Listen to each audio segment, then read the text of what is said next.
आज हम बात करने वाले हैं एक ऐसी कहानी की जिसे पूरा होने में सोचिए 70 साल लग गए। ये कहानी है भारत की ऊर्जा स्वतंत्रता की और एक ऐसे भविष्य की जो अब हमारी पहुंच में नजर आ रहा है। चलिए इसे और करीब से समझते हैं। अभी हाल ही में भारत में कुछ ऐसा हुआ जिसने पूरी दुनिया के एनर्जी एक्सपर्ट्स और साइंटिस्ट्स का ध्यान अपनी तरफ खींच लिया है, और ये सब कुछ हुआ एक खास न्यूक्लियर रिएक्टर की वजह से। अब सवाल ये उठता है कि भाई एक रिएक्टर के चालू होने में इतनी बड़ी बात क्या है, ये खबर इतनी बड़ी क्यों बन गई? बस इसी सवाल का जवाब आज हम इस पूरी चर्चा में ढूंढने वाले हैं। तो चलिए सबसे पहले बात करते हैं उस खबर की जिसने ये सारी चर्चा शुरू की। कलपक्कम में जो हुआ वो वाकई एक मील का पत्थर है। कलपक्कम में एक रिएक्टर है, prototype fast breeder reactor, short में कहें तो पीएफबीआर, उसने क्रिटिकलिटी अचीव कर ली है। अब ये बड़ा टेक्निकल सा शब्द लगता है, पर इसका सीधा सा मतलब है कि उसने सेफली काम करना शुरू कर दिया है। और ये कोई छोटा मोटा टेक्निकल स्टेप नहीं है, ये भारत की दशकों पुरानी एनर्जी की जो यात्रा है उसमें एक बहुत बड़ी छलांग है। अब ये समझने के लिए कि ये इतनी बड़ी बात क्यों है, हमें बस थोड़ा सा इतिहास में पीछे जाना होगा, वहाँ जहाँ भारत के न्यूक्लियर प्रोग्राम की नींव रखी गई थी। ये सब कुछ ना एक सपने से शुरू हुआ था, और ये सपना देखा था डॉक्टर होमी जे भाभा ने, जिन्हें हम सब भारतीय परमाणु कार्यक्रम का जनक भी कहते हैं। उन्होंने भारत की एक बहुत ही यूनिक एनर्जी प्रॉब्लम को समझा और उसका एक जबरदस्त समाधान निकाला। अच्छा, अब देखिए भारत की असली समस्या थी क्या। हमारे देश में ना न्यूक्लियर एनर्जी के लिए जो ट्रेडिशनल फ्यूल होता है यूरेनियम, उसके भंडार बहुत ही कम है, मतलब लिमिटेड हैं। लेकिन दूसरी तरफ हमारे पास थोरियम का एक बहुत ही विशाल भंडार है, दुनिया के सबसे बड़े भंडारों में से एक। तो भाभा का विजन यही था कि कैसे भी करके इस थोरियम को भारत की एनर्जी का मेन सोर्स बनाया जाए। तो इसके लिए उन्होंने एक जीनियस 3 स्टेज प्लान बनाया। पहला स्टेज, हमारे पास जो भी लिमिटेड यूरेनियम है उसका इस्तेमाल करके एनर्जी बनाना। दूसरा, और ये सबसे जरूरी स्टेज है, पहले स्टेज से जो बाय प्रोडक्ट निकलेगा उसका इस्तेमाल एक ऐसे खास रिएक्टर में करना जो फ्यूल जलाने से ज्यादा फ्यूल खुद बना देता है।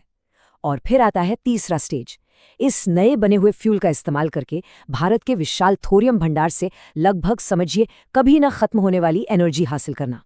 तो कलपक्कम में जो हुआ है ना, वो इसी दूसरे सबसे क्रिटिकल स्टेज की शुरुआत है।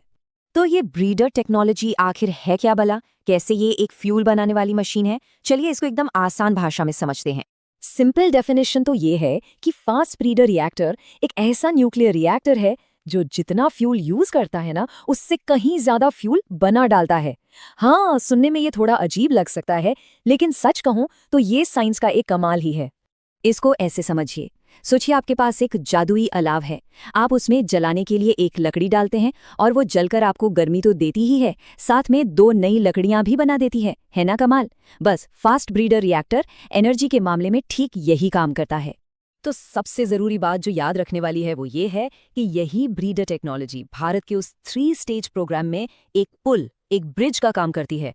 यही वो टेक्नोलॉजी है जो हमारे लिमिटेड यूरेनियम को हमारे विशाल थोरियम भंडार से जोड़ती है, और यहीं से ऊर्जा में आत्मनिर्भरता का रास्ता खुलता है। और देखें, इस कामयाबी का जियोपॉलिटिकल मतलब भी बहुत बड़ा है। इस टेक्नोलॉजी पर महारत हासिल करने के साथ ही भारत दुनिया के उन गिने चुने देशों के एलीट क्लब में शामिल हो गया है जिनके पास ही कैपेबिलिटी है। फिलहाल रशिया इस फील्ड में लीडर है, और अब भारत ने भी इस रेस में एक बहुत मजबूत दावा ठोक दिया है। तो चलिए अब जरा आगे बढ़ते हैं और देखते हैं कि इस पूरी योजना का, इस पूरी मेहनत का आखिरी इनाम क्या है। ये हमें ले जाता है थोरियम के युग में, जो इन 70 सालों की मेहनत का असली फल है। भारत सरकार का एक लक्ष्य है 2047 तक न्यूक्लियर एनर्जी से 100 गीगावाट बिजली बनाना। ये एक बहुत बड़ा टारगेट है, और सच बताऊं तो फास्ट ब्रीडर रिएक्टर जैसी टेक्नोलॉजी के बिना इसे अचीव करना नामुमकिन जैसा होता। और यही है इस पूरे प्लान का अल्टीमेट प्राइज, पूरी तरह से एनर्जी में आत्मनिर्भरता, अपने ही देश के विशाल संसाधनों से क्लीन और सस्टेनेबल एनर्जी बनाना। ये सिर्फ हमारी एनर्जी सिक्योरिटी ही नहीं पक्की करेगा, बल्कि 2047 तक विकसित भारत का जो सपना है उसकी नींव भी यही रखेगा। तो आखिर में ये सब भारत के लिए क्या मायने रखता है? देखिए, ये सिर्फ एक टेक्निकल अचीवमेंट से कहीं ज्यादा है। ये जो मील का पत्थर हमने हासिल किया है, ये सिर्फ एक रिएक्टर की कहानी नहीं है।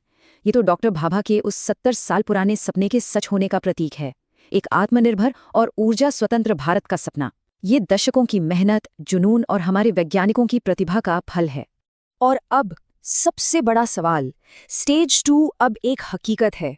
स्टेज 3 का रास्ता अब साफ नजर आ रहा है।